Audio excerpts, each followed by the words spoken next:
Hey friend, Roger Christofferson here with another first listen review. Just got done with the Journey, the brand new one, the live in concert at Lollapalooza. We get 2 Journey releases this year. I think that's pretty darn cool. I was actually pretty excited to see when they announced this was coming out.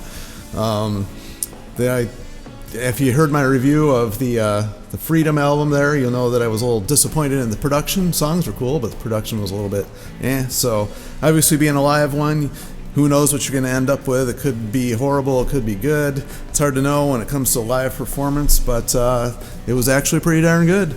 In this version of it, it was pretty close to what they had on the album, although they got Dean Castronova back on drums, along with Narada Michael Warden on drums. They had 2 drummers. Harnell, of course, on vocals, Jonathan Cain and Neil Schon, both on keys and guitars, and filling in on this one, they had Marco Mendoza on bass, and then, of course, Jason Derlatka on keyboards and background vocals. And anyway, the one thing, and I'm sure that it's been the one thing I've heard mentioned from a couple other people already, is that all of these songs on this were 86 and earlier. There is nothing later at all on this. And from the later incarnations, everything was with Steve Perry or earlier. There are no songs at all from the any other incarnation of the band. Not even the reunion album when Perry came back and they did that one album there. There's nothing off of that one in any of these songs. But I guess taking into consideration it's Lollapalooza, I don't know if this is what they did on the whole tour or what they actually did that year as far as touring goes and other songs. But it was basically a greatest hits package with a couple cool little things thrown in there, I think.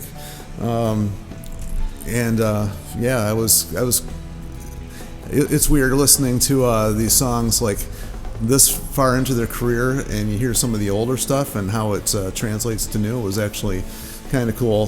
They opened with Separate Ways, which of course sounded great.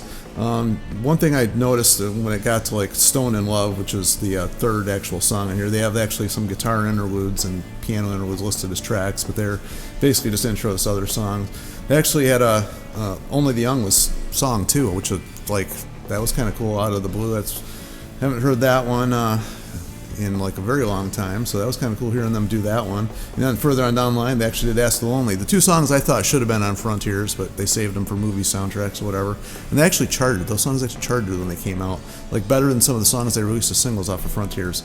Still blows my mind that those were not on that album, but like I said before on the last review, that's a whole different thing. But anyway, I was getting to is they got the Stone in Love, and Neil Schon kicks in with just a guitar, and you can tell that it's live. You can hear all the open notes and the jangling extra strings and stuff, but I love that stuff. I think it sounds cool when you get to hear all that, and the roughness, which leads me to believe they didn't go back and like try to fix things here and there. And Harnell, he's a little raspy here and there and not quite hitting some of the stuff, which is perfectly fine. It's live. You're gonna get that. I think that's what makes it like kind of exciting.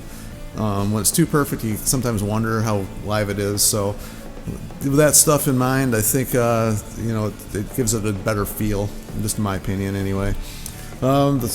They actually did Be Good to Yourself off of Raised on Radio. It's funny because my favorite song off of that one was Girl Can't Help It, but I don't know, they just never seem to play that one. But I guess that was a decent choice to do. But the one that really surprised me the most, or one of actually there's 2 big ones on here that I really liked, Just the Same Way.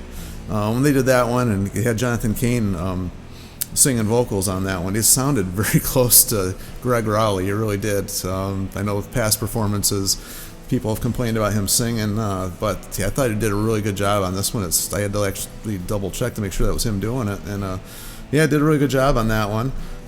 Then they do Lights and Still They Ride, like back to back, which was cool combo there. It actually flowed really well. And then the couple other surprises is they did Escape, which is probably my favorite Journey song of all time. I was in a band that used to play that song, and that was one of the most fun songs to play. I remember when I first got the Escape album, that's kind of like when I was getting into Journey. Like one of the first songs I ever heard by Journey was on the radio, was The Party's Over. and I just thought that was a cool song, and it was like an extra on their other live album, Captured. And it's kind of funny. That's the first thing I ever heard from them. And then, of course, I got Escape, and my favorite song was Escape, and not the hits, but so I've always loved that song. It was great. And then they went right into, I'm probably going to say this wrong, La Duda, and that just was like a really extendedly long jam. It was cool. It was just nice to hear them. It didn't seem that long either, but it was like just fun to listen to. And then you got Jonathan Cain doing a little piano thing there, and that led into Who's Crying Now, and which is, another fan favorite. I think that was one of the singles off of Escape, if I remember right. And then another little guitar thing into Wheel in the Sky. And there's a cool little thing at the end of Wheel in the Sky where they kind of like rocked it up quite a bit and went to a little jam at the end there, and then back into the end of the song. So that was a little cool little twist they did there that I hadn't heard before. And of course, then they Ask the Lonely was one of the other ones they did. And then we got Open Arms. You had to have Open Arms, of course. Everybody wants that song.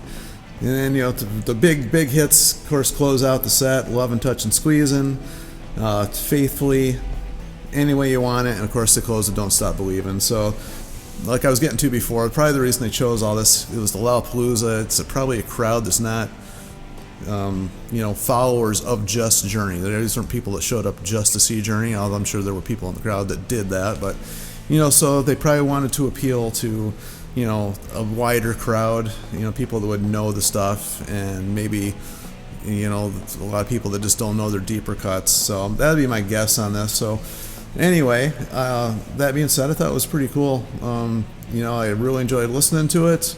It wasn't overly long, and like I said, the production on it, like you never know what you're going to get. It sounded really good. The production was really well. It was mixed well. It sounds energetic. I think they all did a great job. I know Arnell's not Steve Perry, and there's going to be people there that are no Steve Perry, no Journey, but hey, he hasn't been in the band for years. He's not coming back. He's in his 70s now. It's just not going to happen. This is what we got. Arnell's been in the band since 2007, I believe now. Been in there a long time. I think it's the longest singer they've had. He's just doing a great job. I don't think there's anybody else out there that could really pull this off. They've tried other people that came close, and I just think Arnell's the closest. They got to the classic Journey sound. And there was no singer before Steve Perry. it was Greg Rowley. He was the singer on the first three, or did Steve come in this third one? I can't remember now. But anyway. They started out without Steve. They're going to end up without Steve. Obviously, that was like the biggest part of their career was with Steve, and they chose all these songs from that era. So, obviously they know that, and this is what we got, and it sounded great. It was great to see Dean back in the band. I think that's pretty cool playing with them, and I don't know. I'd enjoyed it. So. Feel free, as always, and I'm sure people will, to tell me that I'm out of my mind, because there's people that obviously aren't going to agree with everything I say, but that's perfectly fine. Leave your feelings down below, comment. If you loved it, let me know too. And make sure you like, subscribe, and share, and all that fun stuff. And we'll talk to you in the next one. See ya.